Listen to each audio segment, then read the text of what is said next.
Hey guys, Quest here with a different type of video today.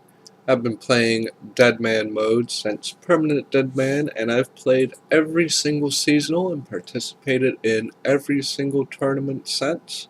So I figured I'd throw out my top 10 suggestions to fix or improve the game, particularly from the solo player perspective.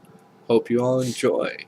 Coming in with number 10, and the footage you see is just when I was playing on 3 accounts during Deadman, smithing on my main, thieving on my alt, and looting on a fresh level 3 account in the wilderness just for fun.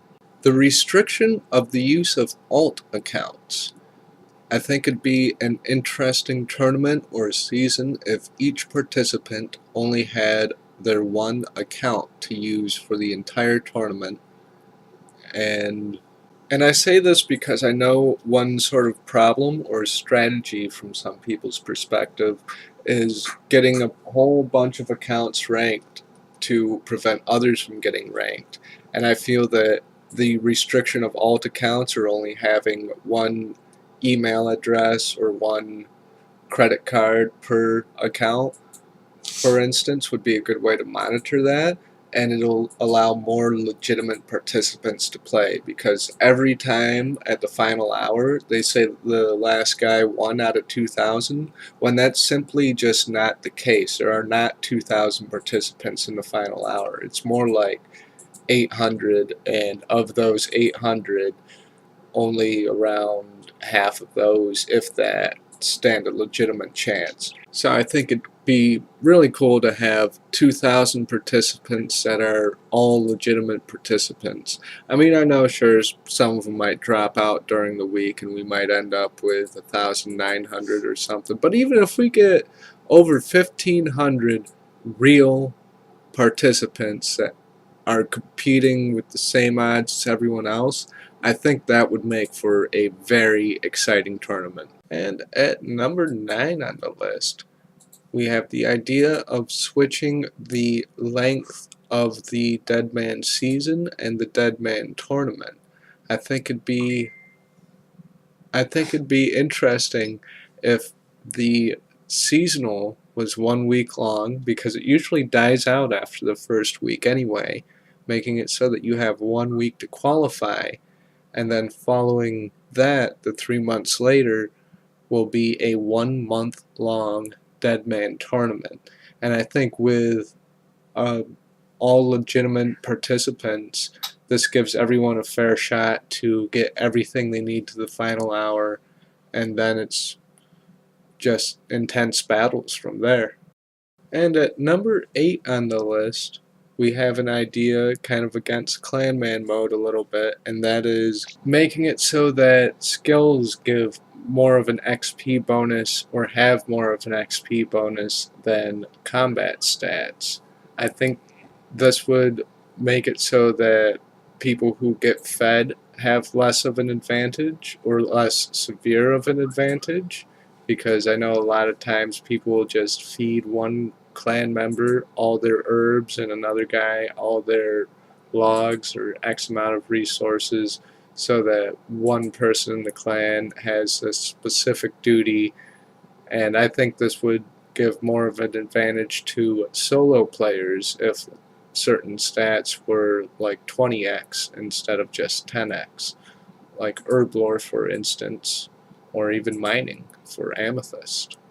I just think this would generally make it more fair for the solo players out there. And for number 7 on the list, we have something that'll be of an advantage to PKers more so, in making escaping in certain areas more difficult, and that is removing boss instances, like the instance for the Kraken boss or KBD boss, because people can just hit space in 1 or space in 2 or whatever and get into an instance and escape scot-free. And I think that's a little bit of a cheap escape to run into an instanced area. I also think there should be more of a delay on house portals, so that you can't just freeze and enter a house portal as well. And with number 6, this is one that I've actually suggested before, and that is making the agility pyramid tops and Brimhaven agility tickets and other untradeable stackable items, marks of grace even, make them turn into coins when the person is killed.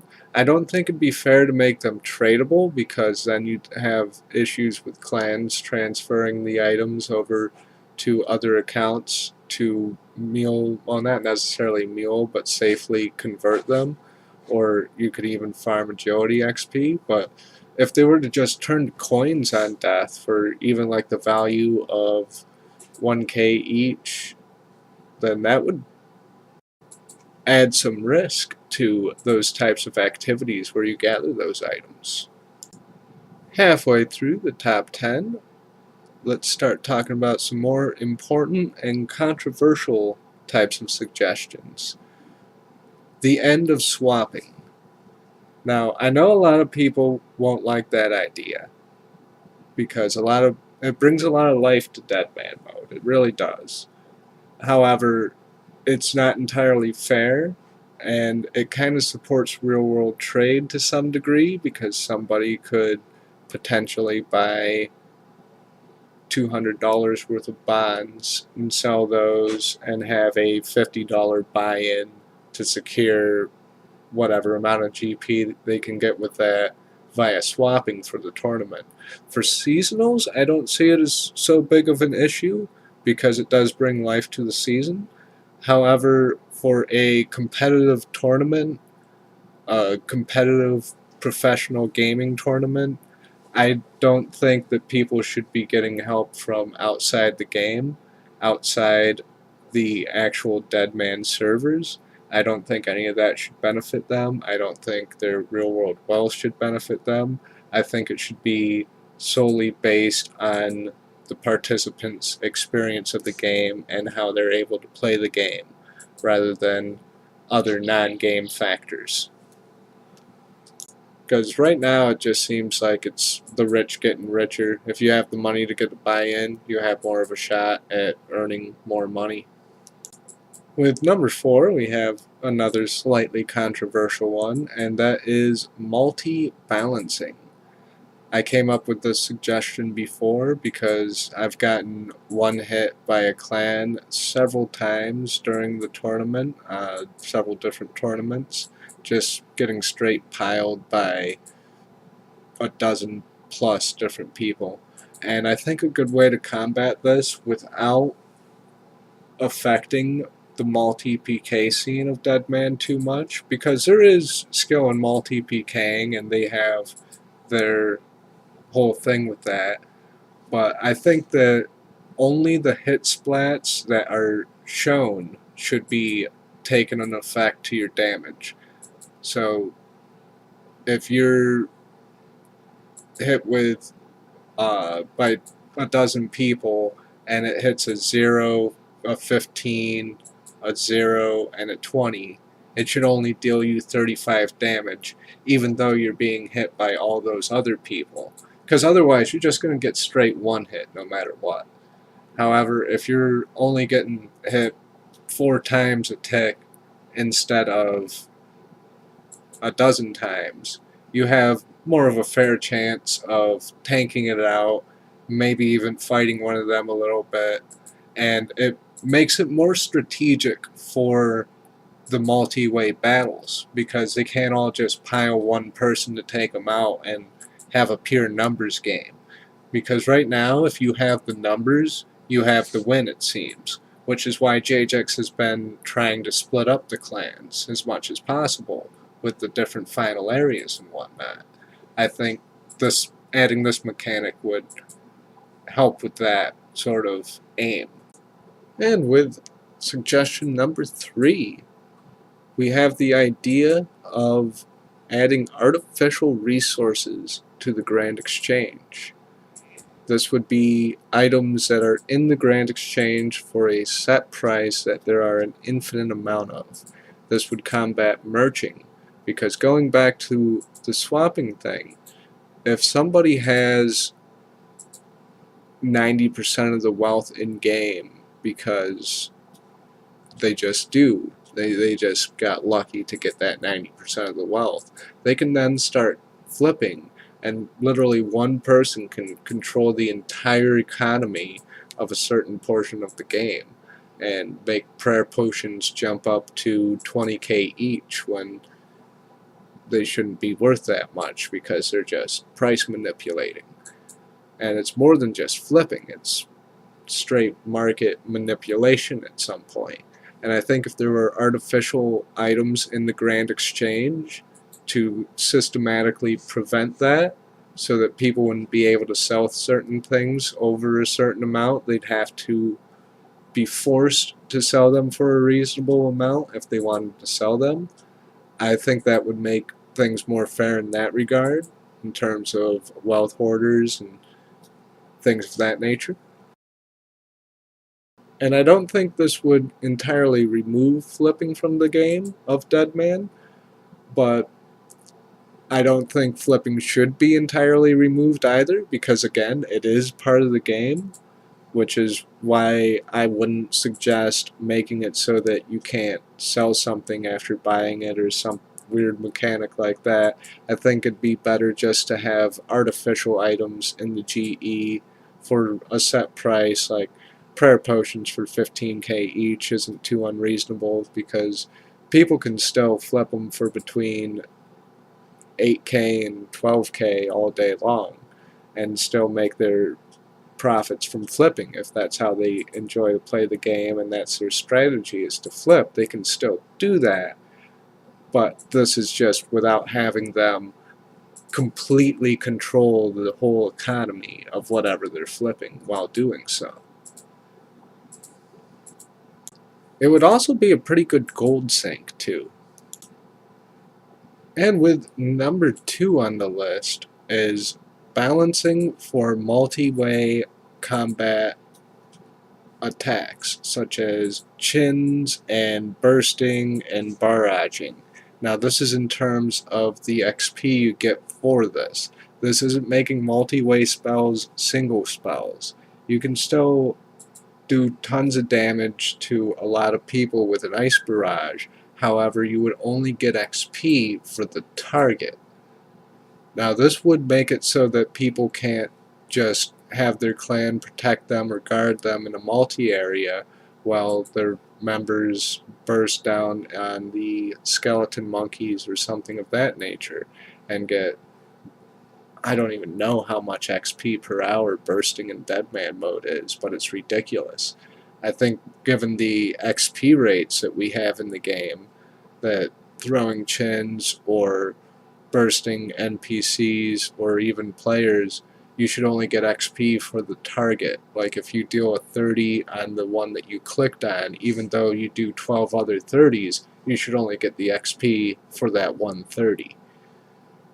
This will make it so that people can't power level as effectively, making it more fair for the people who are already unable to power level, who are doing other things in the game to benefit their account.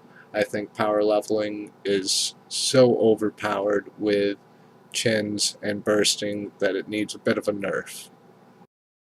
Now my number 1 suggestion to fix the Deadman mode game mode, specifically for the tournaments with this one, is kind of a play on what JJX has already done with the past tournament, and that is splitting up the final locations.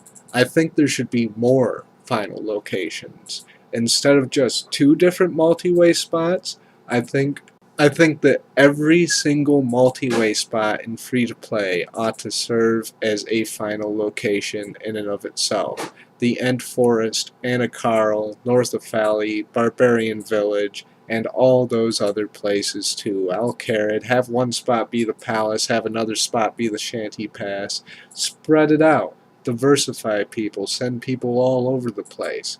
And to avoid confusion though with all these different final places for all the different multi-spots, have it be a mole locator, just an arrow directing you to which spot you're supposed to be at to avoid any sort of confusion. Be an easy fix, and it'd split up the clans even more so, and it'd be spreading people across the map. There'd be a lot of interaction with other players, especially if everybody had to wait until a certain time to know where their final spot was, or maybe direct people towards a certain half of the map or a certain quadrant of the map before disclosing the final location for each individual. I think that'd make for a very interesting final hour. A lot of chaos, a lot of fighting, and a lot of death. And with my other suggestions included, everyone would probably be near max with the whole month to train for it, and there'd be 2,000 legitimate players competing for the prize. I think it'd be really epic just to watch, let alone participate in. That sounds extremely fun to me.